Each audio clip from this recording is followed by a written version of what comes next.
A very good morning to all of you, dear subscribers, viewers, and learners. This is Dr. RC. Welcome you in RC English classes.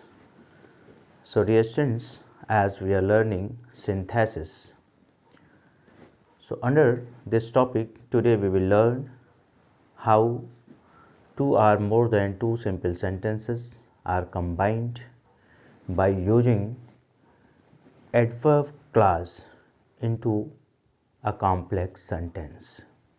So dear students, आज के इस video lecture में हम लोग study करेंगे, learn करेंगे कि कैसे दो या दो से अधिक सिंपल सेंटेंसेस को एडवर्ब क्लास का प्रयोग करके कॉम्प्लेक्स सेंटेंस में परिवर्तित किया जाता है या कॉम्प्लेक्स सेंटेंस बनाया जाता है। तो adverb class, so far we have learned combining two or more than two simple sentences into one complex sentence by using noun clause and adjective clause. In this video lecture number 13, we will learn how adverb clause is used to combine two or more than two simple sentences into a complex sentence. सो आज के इस video lecture 13 में हम लोग learn करेंगे कि कैसे दो या दो से अधिक सिंपल सेंटेंसेस को कंबाइन करने के लिए एडवर्ब क्लास का प्रयोग किया जाता है। So dear learners, adverb class कई प्रकार के होते हैं according to their function and use. उनके कार्य और प्रयोग के आधार पर एडवर्ब क्लास को कई भागों में डिवाइड किया गया है। We will learn one by one how they are used to combine two or more than two simple sentences into one complex sentence. तो हम एक एक करके स्टडी करेंगे, लर्न करेंगे कि कैसे ये एडवर्ब क्लास दो या दो से अधिक सिंपल सेंटेंसेस को जोड़कर एक कॉम्प्लेक्स सेंटेंस बनाने में प्रयुक्त होते हैं। ओके स्टूडेंट्स, सो इन टाइप 1 में हम लर्न करेंगे adverb clause of time. So time को व्यक्त करने वाले एडवर्ब क्लाज को हम एडवर्ब क्लाज ऑफ टाइम कहते हैं। टाइम का सेंस देने वाले, मैनर का सेंस देने वाले एडवर्ब क्लास को एडवर्ब क्लाज ऑफ मैनर। इसी तरह से उसके फंक्शन के आधार पर उसके नाम दिए जाते हैं। Adverb of manner, adverb clause of manner, adverb clause of purpose, adverb clause of reason, adverb clause of place. तो इस तरह से वन बाय वन हम लोग लर्न करेंगे कि कब, किन परिस्थितियों में, किन सिचुएशंस में किस क्लास का प्रयोग करना है दो या दो से अधिक सिंपल सेंटेंसेस को कंबाइन करके एक कॉम्प्लेक्स सेंटेंस बनाने में। Okay students, so first of all we learn adverb clause of time. सबसे पहले हम लोग टाइप 1 में लर्न करते हैं कि एडवर्ब क्लाज ऑफ टाइम का प्रयोग किन दो सिंपल सेंटेंसेस या दो से अधिक सिंपल सेंटेंसेस को जोड़कर कॉम्प्लेक्स सेंटेंस बनाने में किया जाता है। एडवर्ब क्लाज ऑफ टाइम निम्नलिखित कंजंक्शन की सहायता से बनाए जाते हैं। ये ब्रैकेट में कुछ कंजंक्शंस मैंने लिखे हैं, कुछ इंपॉर्टेंट कंजंक्शंस जिनका प्रयोग करके आप एडवर्ब क्लाज ऑफ टाइम, जो एक सबऑर्डिनेट क्लास होता है, उसको आप बनाएंगे और प्रिंसिपल क्लास बना करके दोनों को जोड़कर कॉम्प्लेक्स सेंटेंस बनाएंगे। जो दिया हुआ क्वेश्चन में आपका सेंटेंस होगा, 2 सेंटेंस या 3 सेंटेंस, उसमें से किसी एक को हम प्रिंसिपल क्लास बनाएंगे सेंस के आधार पर, और एक को जो है सबऑर्डिनेट क्लास यानी एडवर्ब क्लास के रूप में परिवर्तित करेंगे। और इस तरह से परिवर्तित करने के बाद जब प्रिंसिपल क्लास को सबऑर्डिनेट क्लास से हम मिला देंगे, जोड़ देंगे, तो हमारा बना हुआ जो न्यू सेंटेंस होगा वो कॉम्प्लेक्स सेंटेंस होगा। So dear students, ब्रैकेट में आप फोकस कीजिए, एडवर्ब क्लॉज ऑफ टाइम के आगे ब्रैकेट में लिखा है मैंने when, whenever, while, till, until, before, after, no sooner, as long as soon as, since. ये कुछ जो है कंजंक्शंस मैंने लिख रखे हैं ब्रैकेट में, इनका प्रयोग करके एडवर्ब क्लॉज ऑफ टाइम बनाया जाता है। सो एग्जाम्पल्स के द्वारा हम समझने की कोशिश करेंगे कि कब किस कंजंक्शन का प्रयोग एडवर्ब क्लॉज ऑफ टाइम बनाने में सूटेबल होगा, और इस तरह से जब हम समझ करके एग्जाम्पल्स को स्टडी करके सूटेबल कंजंक्शन का प्रयोग करते हुए एडवर्ब क्लॉज ऑफ टाइम का निर्माण करेंगे और फिर उसे प्रिंसिपल क्लॉज से जोड़कर कॉम्प्लेक्स सेंटेंस बनाएंगे। So dear students, we come on the example number 1 और एग्जाम्पल को देखते हैं, समझने की कोशिश करते हैं कि इन कंजंक्शंस में से कौन सा कंजंक्शन सूटेबल होगा एडवर्ब क्लॉज ऑफ टाइम बनाने के लिए, और उसे बनाकर फिर प्रिंसिपल क्लॉज से जोड़कर कॉम्प्लेक्स सेंटेंस बनाने के लिए। Okay dear students, so just focus on the first example. First sentence है I waited for Mohan. Second sentence है I waited till his arrival. So please focus on the sentence I waited for Mohan, I waited till his arrival. First sentence कह रहा है कि मैंने मोहन का इंतजार किया। आई वेटेड फॉर मोहन, मैंने मोहन का इंतजार किया। सेकेंड सेंटेंस कह रहा है I waited till his arrival, मैंने उसके आने तक इंतजार किया। मैंने मोहन का इंतजार किया, फर्स्ट सेंटेंस कह रहा है, और सेकेंड सेंटेंस कह रहा है कि मैंने उसके आने तक इंतजार किया, यानी जब तक मोहन आया तब तक मैं इंतजार किया। सेंस क्या है कि मैंने मोहन का इंतजार तब तक किया जब तक वह आया, यानी मैंने मोहन का इंतजार उसके आने तक किया। इस तरह से जब तक का सेंस आता है हिंदी सेंटेंस में ट्रांसलेशन करने पर, सेंस समझने पर, तो हम इसके लिए जो है टिल कंजंक्शन का प्रयोग करके एडवर्ब क्लॉज ऑफ टाइम बना सकते हैं। अनटिल का भी प्रयोग करके हम एडवर्ब क्लॉज ऑफ टाइम बना सकते हैं, टिल और अनटिल दोनों में से किसी भी एक का। तो यहाँ पर टाइम की बात की जा रही है।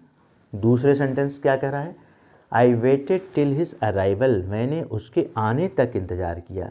यानी जो दूसरा सेंटेंस है वो किस पर स्ट्रेस दे रहा है, टाइम पर, यानी उसके आने के समय तक मैंने इंतज़ार किया। तो आपको समझ में आ रहा होगा कि सेंटेंस में टाइम की बात की जा रही है, दूसरे सेंटेंस में किसकी बात की जा रही है, टाइम की बात। तो इस तरह से जब टाइम का सेंस व्यक्त हो सेंटेंस के द्वारा, तो आपको समझ जाना चाहिए कि यहाँ हमें एडवर्ब क्लॉज ऑफ टाइम का प्रयोग करना है। एडवर्ब क्लॉज ऑफ टाइम का प्रयोग करके सेंटेंस को प्रिंसिपल क्लॉज से जोड़कर हम कॉम्प्लेक्स में बना सकते हैं। तो एडवर्ब क्लॉज ऑफ टाइम का जब आप प्रयोग करेंगे तो एडवर्ब क्लॉज ऑफ टाइम बनेगा कैसे, इन कंजंक्शंस की सहायता से, जो कंजंक्शंस लिखे हुए हैं। इसमें से कौन सा सूटेबल होगा, यह सेंटेंस के सेंस को समझ करके ही आप डिसाइड कर पाएंगे। जैसे मैंने अभी फर्स्ट एग्जाम्पल को समझाया, और फर्स्ट एग्जाम्पल में अगर आप देखिए तो दूसरे सेंटेंस में टिल का प्रयोग भी किया गया है, लेकिन यहाँ एडवर्ब ऑफ टाइम के रूप में प्रयोग किया गया है टिल का प्रयोग, कंजंक्शन के रूप में नहीं। ये जो टिल का प्रयोग है ये कंजंक्शन के रूप में यहाँ प्रयोग नहीं है। जब इसका आप कंजंक्शन के रूप में प्रयोग करके सेंटेंस बनाएंगे, क्लॉज बनाएंगे, तो वह एडवर्ब क्लॉज ऑफ टाइम हो जाएगा। समझ में आई बात। तो क्लॉज बनेगा कैसे, अब ये टिल जो है आपका कंजंक्शन के रूप में हो गया, चाहे आप अनटिल भी कर सकते हैं, मैंने बताया दोनों को। तो हिज अराइवल, ये जो दिया है हिज अराइवल को एक हम क्लॉज में चेंज करेंगे। क्लॉज की विशेषता क्या होती है कि उसमें सब्जेक्ट और वर्ब एटलीस्ट फॉलो करती है, सब्जेक्ट और वर्ब। तो हिज अराइवल, हिज का हम सब्जेक्ट अगर करें तो ही हो जाएगा, अराइवल को वर्ब के रूप में आए तो अराइव हो जाएगा, और चूंकि सेंटेंस हमारा पास्ट टेंस में चल रहा है तो अराइव्ड होना चाहिए, तो टिल ही अराइव्ड, यानी मैंने उसका उसके आने तक इंतज़ार किया। आई waited for Mohan till he arrived, मैंने मोहन का इंतज़ार उसके आने तक किया, यानी जब तक वह आया तब तक मैंने इंतज़ार किया, till he arrived. Okay students, so इस तरह से आपका कॉम्प्लेक्स सेंटेंस बना है। I weighted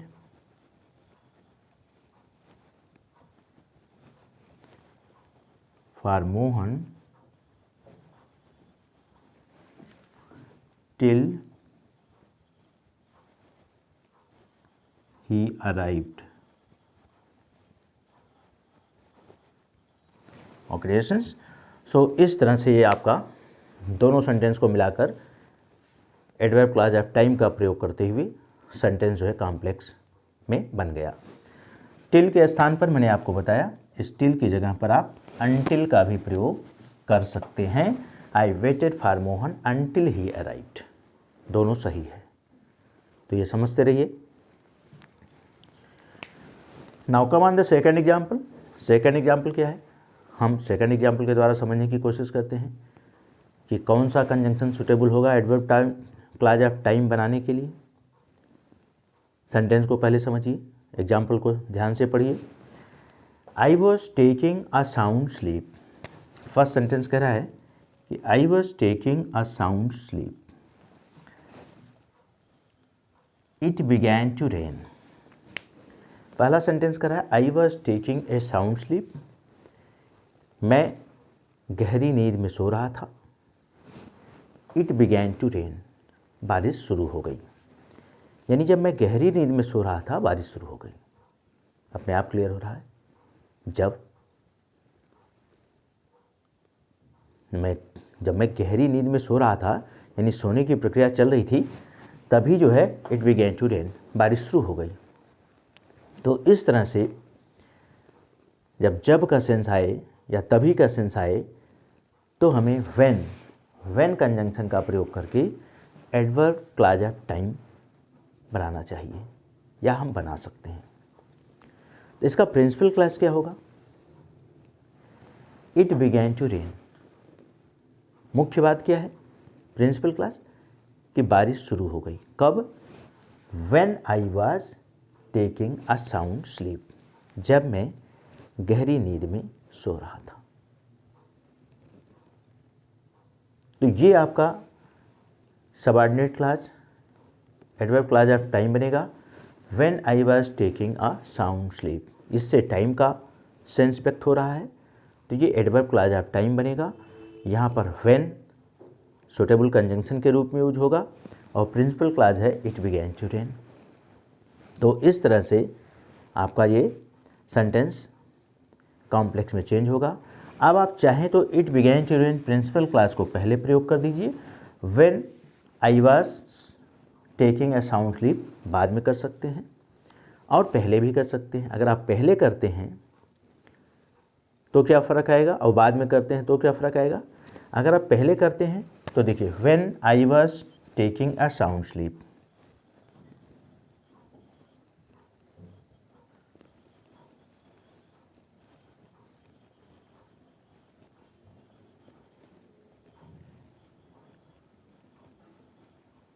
sound sleep, comma लगाइए। अगर आप सबऑर्डिनेट क्लॉज पहले लिख रहे हैं तो सबऑर्डिनेट क्लॉज के अंत में कॉमा लगाना पड़ेगा, फिर प्रिंसिपल क्लॉज आप लिख देंगे, when I was taking a sound sleep it began to rain. ये हो गया। आप इसको दूसरे तरीके से भी कर सकते हैं, इट बिगैन टू रेन को आप पहले कर दीजिए और when I was taking a sound sleep बाद में लिख दीजिए, तब आपको कामा का प्रयोग नहीं करना पड़ेगा। जब आप प्रिंसिपल क्लास पहले लिखेंगे और सबऑर्डिनेट क्लास बाद में लिखेंगे तो आपको कामा लगाने की आवश्यकता नहीं होगी। और यदि आप subordinate class adverb clause of time जो है when I was taking a sound sleep पहले लिखते हैं तो यहाँ कामा लगा करके प्रिंसिपल क्लॉज लिखना पड़ेगा, it began to rain. Okay dear students, so I hope कि आपको इन दो एग्जाम्पल्स के द्वारा टिल, अनटिल और व्हेन का प्रयोग समझ में आ गया होगा। आइए हम लोग नेक्स्ट एग्जाम्पल पर मूव करते हैं, और वो भी आपके लिए बहुत इंपॉर्टेंट है। Next example, example number 3। So dear students, just wait, let me rub these examples out.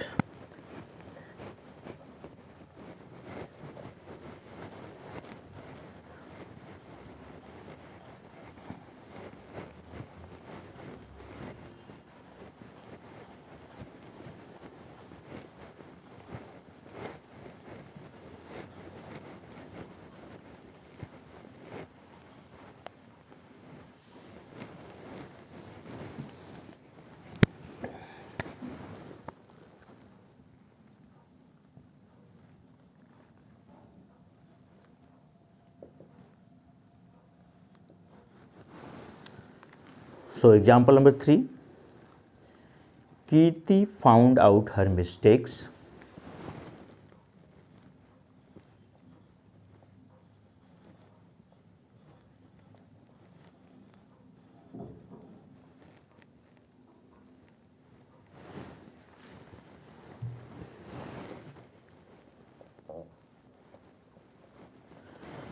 Kirti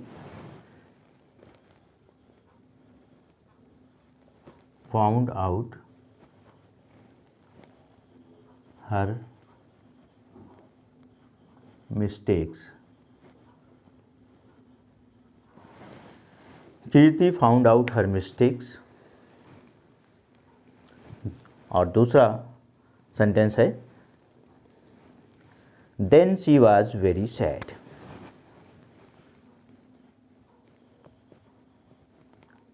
Then she was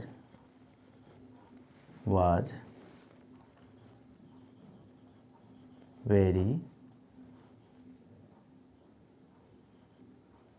sad. Kirti found out her mistakes, then she was very sad. So reaction से example है, आपसे कहा जा रहा है example में first जो है लिखा गया है पहला sentence, Kirti found out her mistakes, just wait for a moment, I am coming, I am just managing ink to fill in your marker so that the words may clear to you.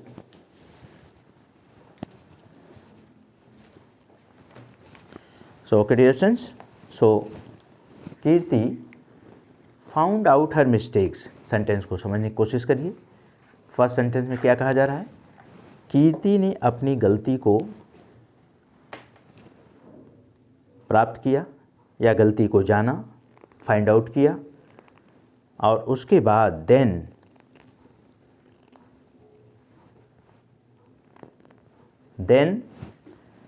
She was very sad, उसके बाद वो बहुत दुखी हो गई।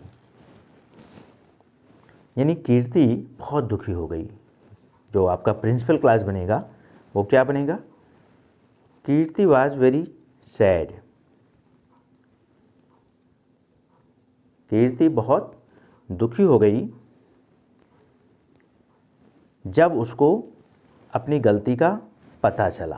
यानी जब उसे अपनी गलती का पता चला, कीर्ति बहुत दुखी हो गई।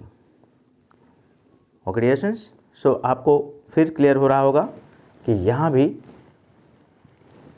टाइम का सेंस आ रहा है और एडवर्ब क्लॉज ऑफ टाइम का प्रयोग होगा दोनों सिंपल सेंटेंस को कंबाइन करने के लिए कॉम्प्लेक्स सेंटेंस में।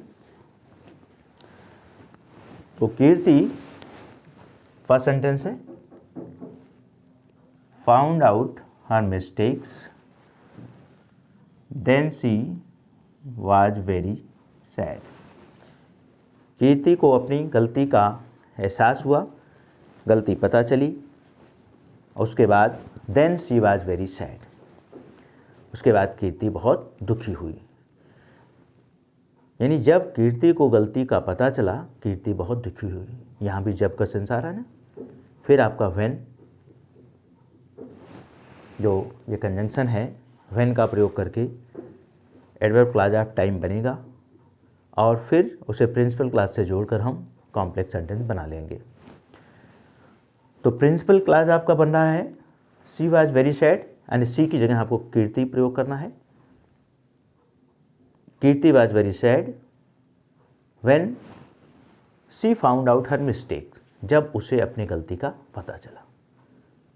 तो हम पहले प्रिंसिपल क्लॉज को लिख देते हैं। अभी आप इसके पहले के एग्जाम्पल में मैंने पहले व्हेन से शुरू होने वाले एडवर्ब क्लॉज ऑफ टाइम को पहले लिखा था। इस सेंटेंस में हम प्रिंसिपल क्लॉज को पहले लिखते हैं। इस तरह से भी आप देख लीजिए। शी वॉज वेरी सैड की जगह क्या लिखेंगे? कीर्ति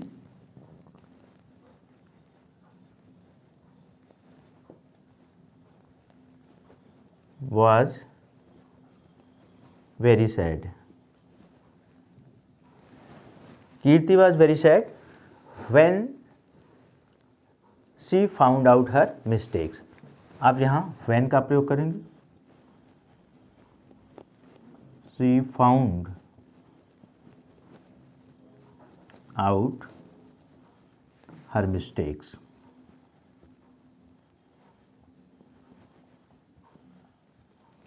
ऑक्यूपेशंस, इस तरह से आपने देखा कि ये आपका कॉम्प्लेक्स सेंटेंस बन गया। Kirti was very sad when she found out her mistakes.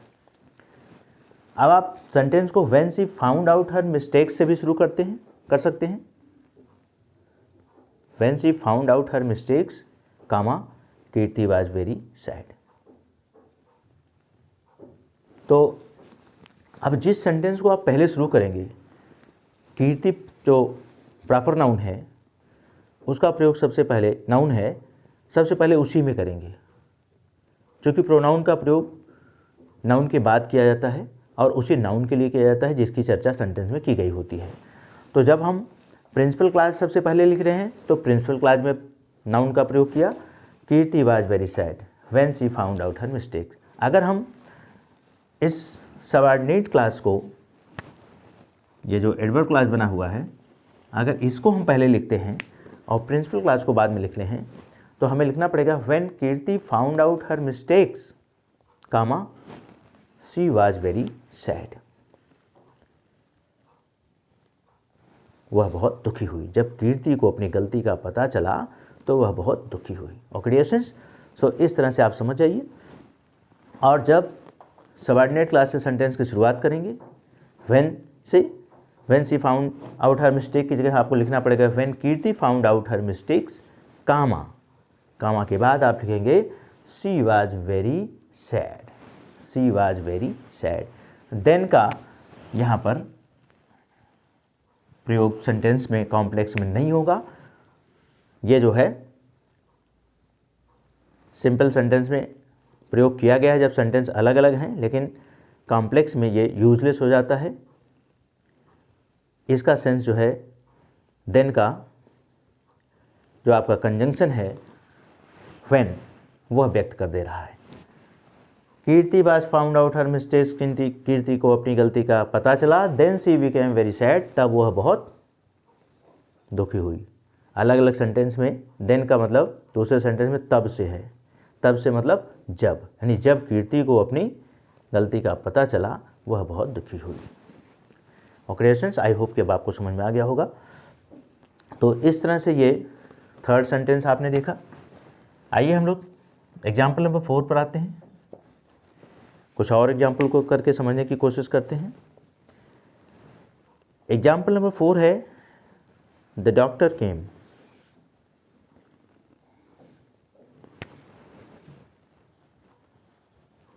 Okay, before writing example number 4, I would like to wipe these examples out so that I may clearly explain you how this example, this sentence will be combined into complex one.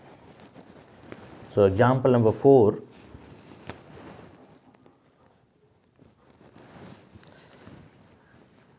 The doctor came, example of a full का first sentence है the doctor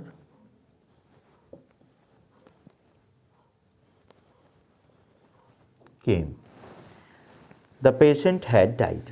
second sentence क्या है? The patient had died, the doctor came, the patient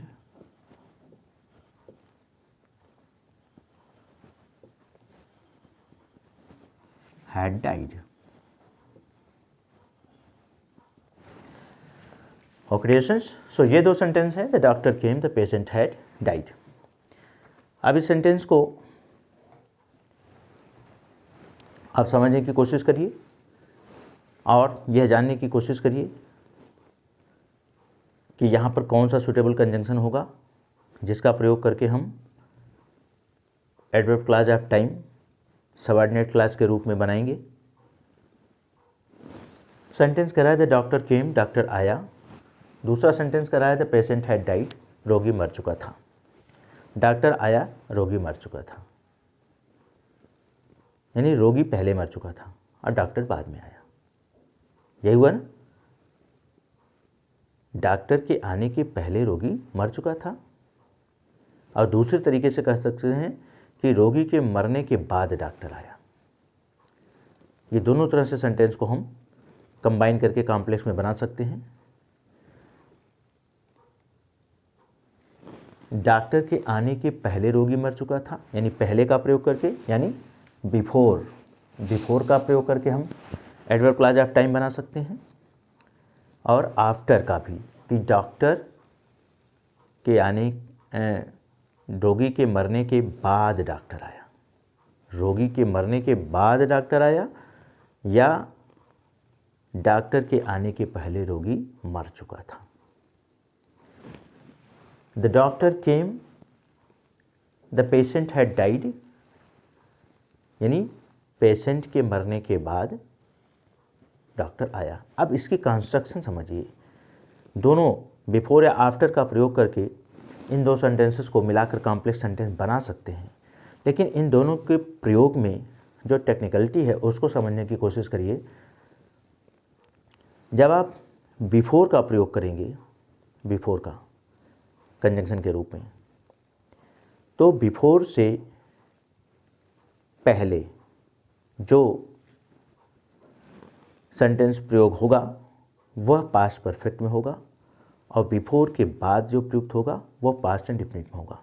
और after का जब आप प्रयोग करेंगे तो आफ्टर से पहले जो सेंटेंस प्रयुक्त होगा वह पास्ट इंडेफिनिट में होगा, और आफ्टर के बाद वाला पास्ट परफेक्ट में होगा।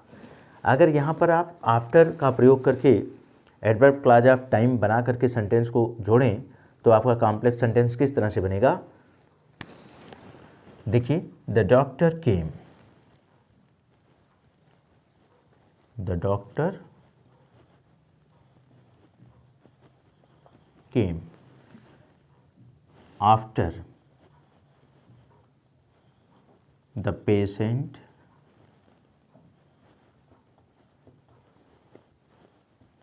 had died.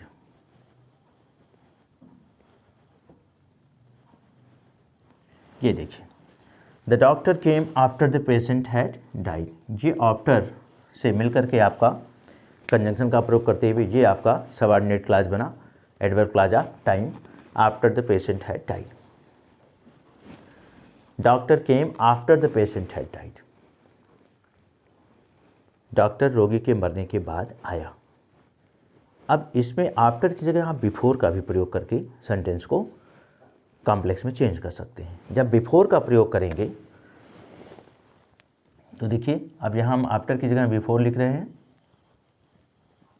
बहुत ध्यान से समझिएगा इस सेंटेंस के कंस्ट्रक्शन को। जब आप बिफोर का प्रयोग कर रहे हैं तो ये जो पोर्शन है आफ्टर के बाद वाला, ये पहले आ जाएगा। ये कहाँ आएगा? यहाँ आ जाएगा, और ये वाला पोर्शन आपका जाएगा यहाँ। यानी लिखा क्या जाएगा? The patient had died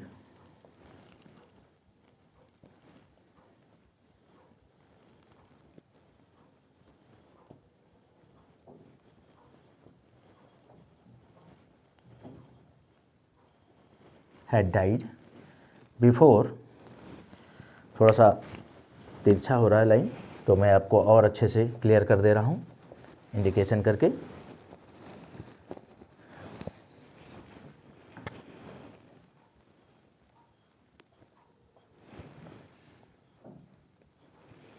so ये पोर्शन पहले आएगा, the patient had died.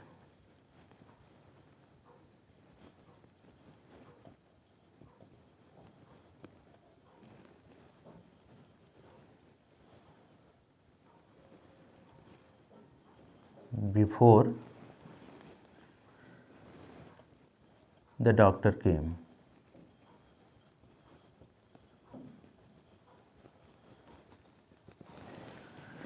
so अब आपने देखा the patient had died before the doctor came, the doctor came after the patient had died, the patient had died before the doctor came। तो ये और after और before adverb clause of time के रूप में जब कंजंक्शन के रूप में प्रयुक्त होते हैं तो ये सेंटेंस की स्ट्रक्चर इनकी बनती है। सो डियर स्टूडेंट्स, थोड़ा सा फाइंड आउट एरर पर हम आपको ले जाना चाहेंगे।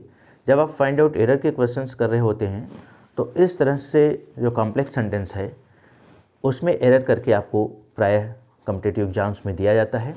तो एरर क्या किया जाता है, जैसे मान लो सेंटेंस लिखा है the doctor came after the patient had died, और लिखा है the doctor came after the patient died, had हटा दिया गया, ये हैड हटा दिया गया, ये एरर कर दिया गया। अब अगर आपको ये कंस्ट्रक्शन याद है कॉम्प्लेक्स सेंटेंस वाली, तो आप कैच कर लेंगे कि जब आफ्टर से पहले लिखा है द डॉक्टर केम, यानी पास्ट इन्फिनिट होना चाहिए, और आफ्टर के बाद का जो क्लास है उसमें जो है पास्ट परफेक्ट होना चाहिए। तो अगर ये कॉम्बिनेशन आपको याद है तो आप तुरंत कैच कर जाएंगे यहाँ पर पास्ट परफेक्ट नहीं है, हैड नहीं लिखा है, यहाँ पास्ट इन्फिनिट लिखा है, ये गलत है, इस पार्ट में एरर है।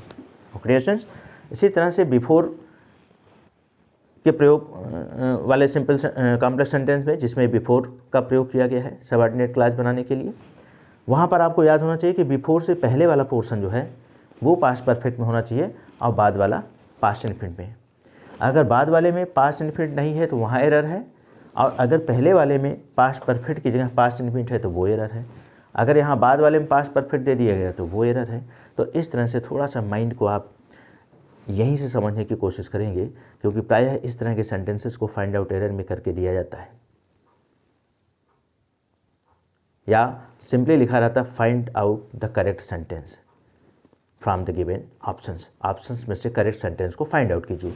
तो इस तरह के कंस्ट्रक्शन वाले अगर सेंटेंस बने हैं, ऑप्शंस में दिए गए हैं, तो आपको चेक करना चाहिए, ध्यान में रखना चाहिए कि आफ्टर वाले से पहले पास्ट इंडिफिनिट और आफ्टर वाले कंजंक्शन के बाद पास्ट परफेक्ट, बिफोर के बाद पहले पास्ट परफेक्ट और बिफोर के बाद past indefinite. Okay dear students, I hope कि आपको समझ में आ गया होगा। वैसे पास्ट परफेक्ट टेंस के जब ट्रांसलेशन आप पढ़े होंगे तो वहाँ पर डबल एक्शन सेंटेंस का ट्रांसलेशन आप किए होंगे तो आपको कुछ याद आ रहा होगा। सेम वही चीज़ है यहाँ पर जो है, जब आप पढ़ते थे कि डॉक्टर के आने से पहले रोगी मर चुका था, ट्रांसलेशन करते थे, या डॉक्टर के आने के बाद रोगी मर गया। Okay dear students, so now this fourth example is finished.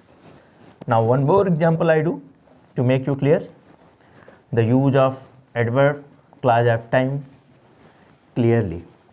So adverb clause of time का यूज़ और क्लियर करने के लिए, स्पष्ट करने के लिए, आपको समझाने के लिए मैं एक एग्जाम्पल और एग्जाम्पल नंबर 5 को करके दिखाता हूँ, और उसके बाद आप लोग खुद एक्सरसाइजेस करेंगे और मुझे पूरा विश्वास है कि आपको समझ में आ जाएगा।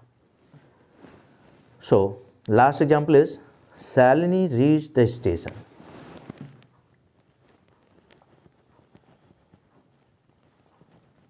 Shalini reached the station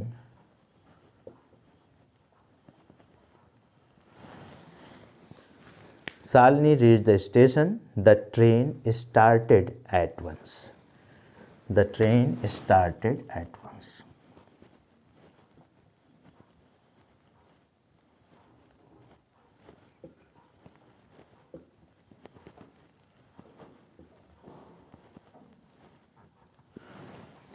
occupations.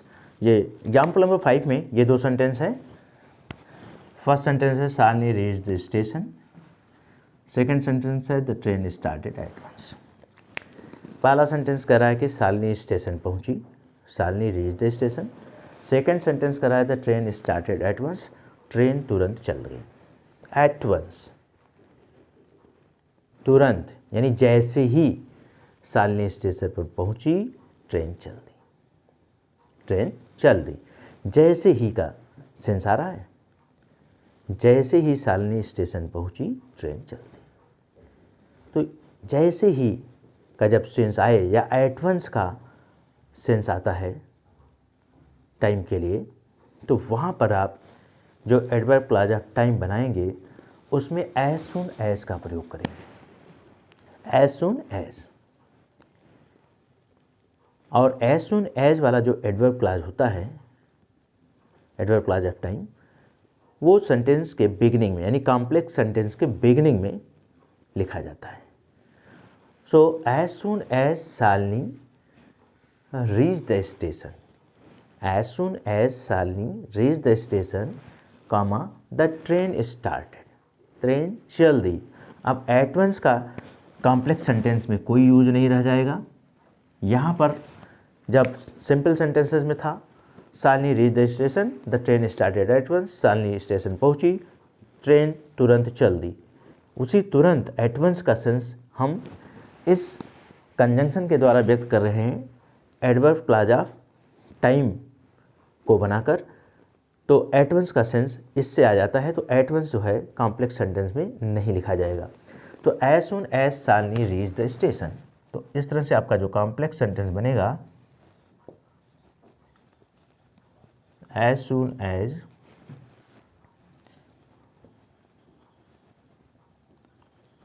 Shalini reached,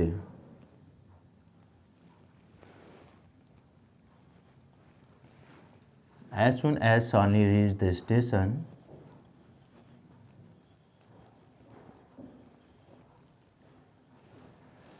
अब ये भी आपको ध्यान में रखना कि as soon as वाले एडवर्ब क्लॉज ऑफ टाइम के अंत में कामा का प्रयोग होता है। क्या प्रयोग होता है? कामा का। As soon as Shalini reach the station, उसके बाद जो है हम लिखेंगे the train started, the train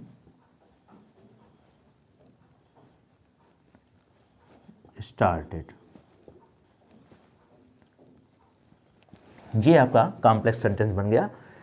और दूसरे तरह से भी कॉम्प्लेक्स सेंटेंस इस एग्जाम्पल का बनाया जा सकता है, एज सून एज की जगह नो सूनर का प्रयोग करके। ये भी एग्जाम्पल्स अक्सर जो है फाइंड आउट एरर में पूछे जाते हैं, एज सून एज का प्रयोग वाले कॉम्प्लेक्स सेंटेंस का और नो सूनर के प्रयोग वाले कॉम्प्लेक्स सेंटेंस का।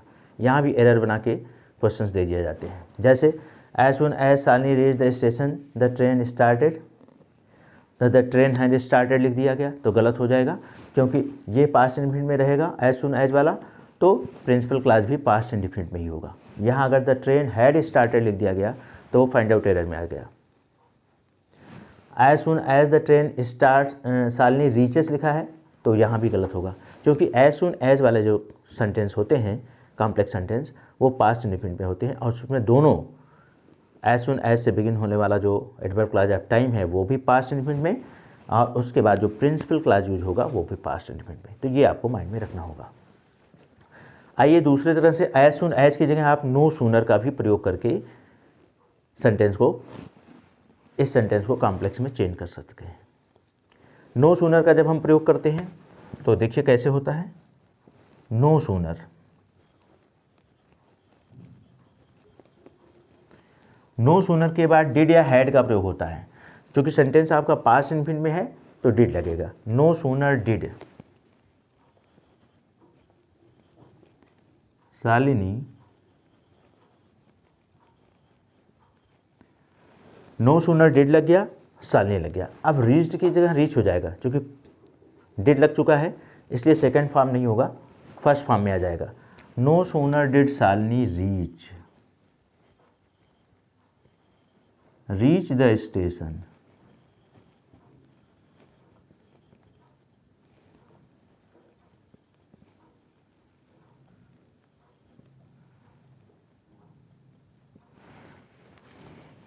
just wait, I write. No sooner did Shalini reach the station. अब no sooner के साथ जो प्रिंसिपल क्लास है उसके बाद कामा नहीं लगेगा, सॉरी सबऑर्डिनेटिंग क्लास, कामा नहीं लगेगा बल्कि दैन लगेगा, ये आपको याद रखना है। नो सूनर के साथ क्या लगेगा, कामा नहीं लगेगा। यहाँ पर एज सून एज के साथ कामा है, लेकिन नो सूनर के साथ दैन लगेगा। Then the train started.